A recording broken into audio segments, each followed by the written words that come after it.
बच्ची करे, कहाँ है उर्मिला, कहाँ है उर्मिला? अरे उर्मिला कोई अपराधी है क्या? हम तो अभी भी कहते हैं पुलिस हमें बुलाए, 10 बार बुलाए, हम तो आएंगे। शासन प्रशासन जो हमें बुलाना चाहता हम आएंगे। तो पता है तो याराना के चलते हुए तू सारी चीजें तो तू बताएगी ना सुरेश राठौर को कि मैंने अंकिता भंडारी हत्याकांड पे सबसे पहले मैंने बुलडोजर चलवा दिया था। कितने मंत्रियों का नाम लूं, कितने मंत्रियों का? हाँ बस बताना तू। अरे तेरी औकात है क्या?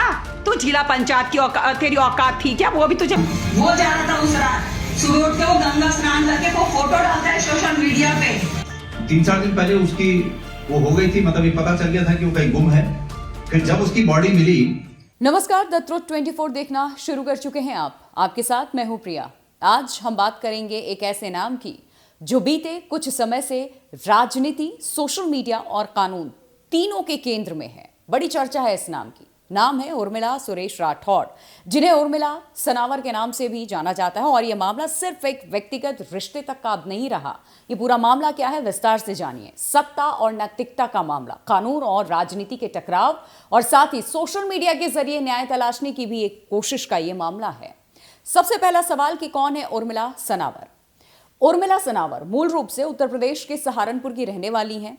वो एक पेशे से अभिनेत्री हैं और जो क्षेत्रीय फिल्म है उसमें ये काम कर चुकी हैं। और सबसे ज्यादा चर्चा में वो तब आती हैं जब उन्होंने खुद को उत्तराखंड के पूर्व बीजेपी विधायक सुरेश राठौर की पत्नी के तौर पर दुनिया के सामने पेश किया। उनका यह दावा है साल 2022 में नेपाल के पशुपतिनाथ मंदिर में गंधर्व विवाह किया उन्होंने, और इस विवाह को सार्वजनिक रूप से 2025 में सामने लाया जाता है, बड़े उतार चढ़ाव के बाद। लेकिन ये खबर सामने आने के बाद पूरा जो मामला है राजनीति हो जाता है, राजनीतिक मोड़ ले लेता है, क्योंकि उत्तराखंड में यूसीसी लागू है, जिसके तहत पहली पत्नी के जिंदा रहते दूसरा विवाह अवैध माना जाता है। और बीजेपी ने फिर सुरेश राठौर को 6 साल के लिए पार्टी से निष्कासित किया, हवाला देते हुए यही। उर्मिला के आरोप अब क्या है जानिए। सुरेश राठौर ने शादी का इनसे वादा किया, मानसिक और यौन उत्पीड़न किया, झूठ बोला, पहले से शादीशुदा थे और ये कहा कि इनकी पत्नी मर चुकी हैं, उसके बाद मुकर गए और इस्तेमाल इनका किया गया। ये सारे आरोप इनकी तरफ से लगाए गए। अब सुरेश राठौर के आरोप आप जान लीजिए। उर्मिला उन्हें निजी वीडियो के जरिए ब्लैकमेल किया करती थी, पैसे और राजनीतिक लगातार दबाव बनाया जा रहा था कि करियर खराब कर देंगी। उन्होंने विवाह से इनकार करते हुए ये कहा कि ये सिर्फ फिल्म प्रमोशन का एक हिस्सा था। दिसंबर 2025 में दरअसल ये मामला सामने जब आया, उत्तराखंड पुलिस ने उर्मिला सनावर और सुरेश राठौर के खिलाफ एफआईआर भी दर्ज कर ली और उसके बाद ये सारी चीजें गहमा गहमी आगे बढ़ती चली गई। आरोप है अंकिता भंडारी हत्याकांड से जुड़ा हुआ कथित फर्जी या AI generated audio video clip social media पर फैलाए गए हैं। आपको यहां जरूरी है ये याद दिला देना कि 2022 में अंकिता केस के दौरान तत्कालीन जो डीजीपी थे अशोक कुमार, उन्होंने सार्वजनिक अपील की थी कि अगर किसी के पास भी वीआईपी एंगल से जुड़ी जानकारी है, क्योंकि ये शब्द का इस्तेमाल बड़ा किया जा रहा था इस केस में, तो लोग आगे आए।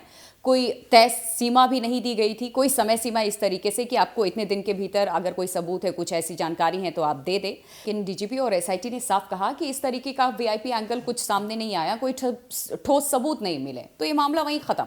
अब ये मामला सिर्फ व्यक्ति विशेष तक सीमित नहीं रहा, ये मामला बीजेपी वर्सेस कांग्रेस का भी हो गया।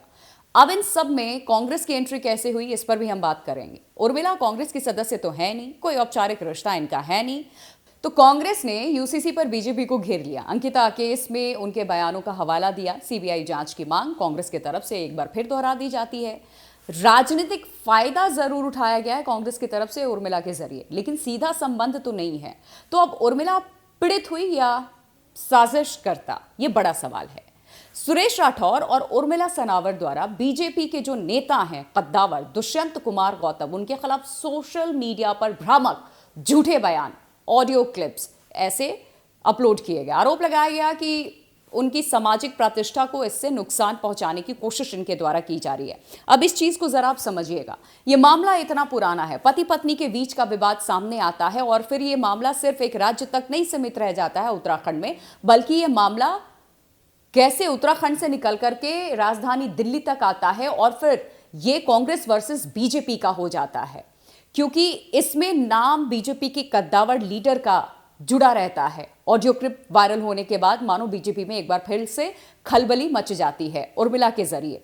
इसीलिए अब जो कांग्रेस का एंगल इसमें है, उससे इस चीज को आप जरा समझिएगा कि कैसे इतने सालों तक चुप रहने वाली उर्मिला अब सामने आकर के एक कथित ऑडियो क्लिप लेकर के सामने आती हैं और ये कहती हैं कि इस तरीके से मुझे डराया धमकाया गया, मैं कहीं भी जाऊं मेरे पीछे किस तरीके से लोग पड़ जाते हैं, मुझे जान का भी खतरा है, मुझे न्याय चाहिए, मैं उत्तराखंड की बेटी हूं। और बड़ी सारी बातें, तमाम बातें ये अपनी सफाई में करती हैं।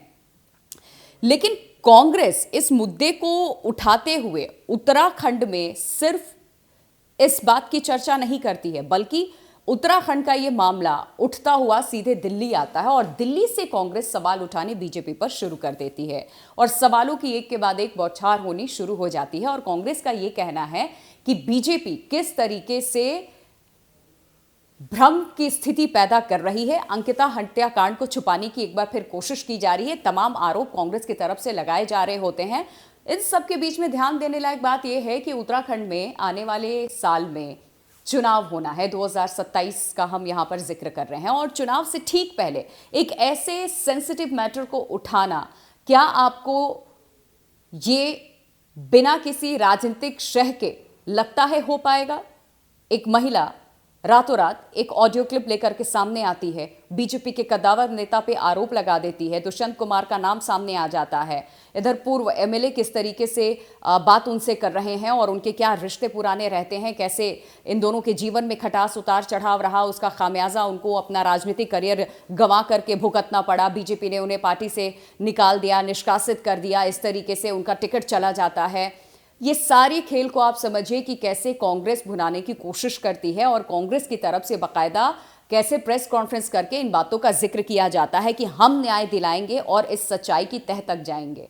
कौन सी सच्चाई? जो दुनिया के सामने है। ऐसे आरोप कांग्रेस की तरफ से लगाए जाते हैं। ने बुलाया, कुछ मंत्रियों ने बुलाया, हम नहीं जाएंगे, ना हम दिल्ली दरबार जाएंगे, ना हम उत्तराखंड दरबार, हम अभी लखनऊ वो देहरादून जाएंगे, अभी हम कहीं नहीं जाएंगे। अभी हम तो अब दुष्यंत कुमार गौतम की तरफ से भी हाल में एक वीडियो रिलीज किया गया सामने, क्योंकि अब मामला बहुत तूल पकड़ चुका था। अब उनके राजनीतिक कद को भी ये यहाँ नुकसान पहुंचा रहा था और जो सामाजिक छवि है उनकी, उनको भी ये धूमिल कर रहा था। उन्होंने भी साफ तौर पे जो उत्तराखंड के होम सेक्रेटरी हैं उनको चिट्ठी लिखी और ये कहा कि इस पूरे मामले पे सरकार से न्याय की उम्मीद रखते हैं वो, सरकार इस पूरे मामले की निष्पक्षता से जांच करे। और साथ ही ये भी कहा उस वीडियो में कि जितने भी आरोप उन पर लगाए गए हैं उन आरोपियों को वो बख्शेंगे नहीं, वो उन आरोपियों के खिलाफ एक्शन भी लेंगे। ये भ्रामक तथ्य, ये जो बातें तथ्यहीन की जा रही हैं और सो कॉल्ड तथ्य का नाम दिया गया, ये जो ऑडियो क्लिप सामने रखा जा रहा है जिसकी कोई सच्चाई नहीं है, कोई ठोस बुनियाद नहीं है, ये एआई जनरेटेड है, इसकी जांच होनी चाहिए। और इस तरीके से कोई भी कभी भी कोई ऑडियो क्लिप लेकर के आ जाए, सोशल मीडिया के जरिए न्याय की मांग ना करे। अगर आप सच्ची हैं, आपके पास ऐसे सबूत हैं, तो आप पुलिस के पास जाइए, आप अदालत की दहलीज पर जाइए, ना कि ऐसे समाज में भ्रम फैलाइए। देखिए, ये मामला पूरा जब सामने आया, डीजीपी की तरफ से भी, तब जब तत्कालीन डीजीपी थे उत्तराखंड के, उनकी तरफ से एक प्रेस कॉन्फ्रेंस किया गया था, क्योंकि बड़े सारे आरोप लग रहे थे। रिजॉर्ट बुलडोजर से ढा दिया गया और तमाम तरीके के आरोप यहाँ पर लगाए जा रहे थे। उन्होंने स्पष्ट किया था, अगर कोई भी है, किसी के पास भी इस मामले से जुड़ा कोई भी सबूत है, कोई भी तथ्य है किसी भी तरीके का, तो आप हमारे पास आएं। और इसके लिए कोई डेडलाइन नहीं दी गई थी, कोई टाइम फ्रेम नहीं दिया गया था। स्वतंत्र थे लोग, आपके पास जो भी सबूत हैं, जो भी तथ्य हैं, आप लेकर के आइए। पुलिस आपका सहयोग करेगी और पुलिस आपको सुरक्षा भी मुहैया कराएगी। अगर आपको लगता है कि कुछ बड़े, क्योंकि वीआईपी का नाम लिया जा रहा था, तो ऐसे लोगों का यहाँ पर अगर इन्वॉल्वमेंट है तो उन लोगों से भी आपको सुरक्षा दिया जाएगा, मुहैया करवाया जाएगा। अगर आपकी सुरक्षा से जुड़ा मामला है, किसी को भी डर लगता है ऐसी चीज़ों को अगर आप सामने लेकर के जाते हैं, खास करके एक महिला की भी अगर मैं बात करूं या कोई भी एक व्यक्ति विशेष की मैं बात कर लूं तो। लेकिन उस वक्त उर्मिला कहाँ थी? ये जो ऑडियो क्लिप अब सोशल मीडिया के जरिए न्याय की जो मांग की गई है, गुहार लगाई गई है, सामने लाया गया है, ये तब तक कहाँ था? कोई और दूसरी ऐसी चीज़ सामने नहीं आई, जो स्ट्रॉन्ग एविडेंस हो वो सामने नहीं आया। एक चेहरा उर्मिला का और दूसरा वो ऑडियो क्लिप, जिसकी पुष्टि होनी भी बाकी है।